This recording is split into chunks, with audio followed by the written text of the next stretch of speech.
സ്വാദേറിയ ഈ പായസം ഇത് തയ്യാറാക്കുന്നത് പോഷകമേറിയ നെന്മണി കൊണ്ടാണ്. പക്ഷേ ഈ നെന്മണി എങ്ങനെ ഉണ്ടാകുന്നുവെന്ന് നിങ്ങൾക്കറിയാമോ? ഈ നെന്മണിക്ക് എന്തുമാത്രം പരിശ്രമിക്കേണ്ടി വരുന്നതാണ്.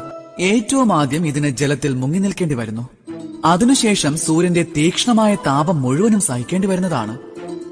പിന്നീട് ഉരകല്ലിൽ ഉലക്കയുടെ ശക്തമായ പ്രഹരവും ഏൽക്കേണ്ടി വരുന്നു. പിന്നീട് താപം കൊണ്ട് ഇതിന് വെള്ളത്തിൽ തുള്ളിക്കളിക്കേണ്ടി വരുന്നു. അങ്ങനെയാണ് അത് പായസമായി മാറുന്നത്. ഇത് കഴിക്കുമ്പോൾ നമ്മുടെ മനസ്സിനും സംതൃപ്തി ഉണ്ടാകുന്നതാണ്. ചിന്തിച്ചു നോക്കിയാലും ഇത് നെന്മണിയുടെ കാര്യമാണ്. നമ്മൾ മനുഷ്യർക്കും സ്വയം നിലനിൽക്കുവാൻ വേണ്ടി എന്തൊക്കെ പരീക്ഷണങ്ങളെയായിരിക്കും നേരിടേണ്ടി വരിക. ഈ പരീക്ഷണങ്ങളെ നിങ്ങൾ ഏവരും ഭയക്കുകയാണ്. അത് പാടില്ല. ഈ പരീക്ഷണങ്ങളെ നേരിടുക തന്നെ വേണം, ധൈര്യത്തോടു കൂടിയും ശുഭകരമായ ചിന്തയോടും കൂടി.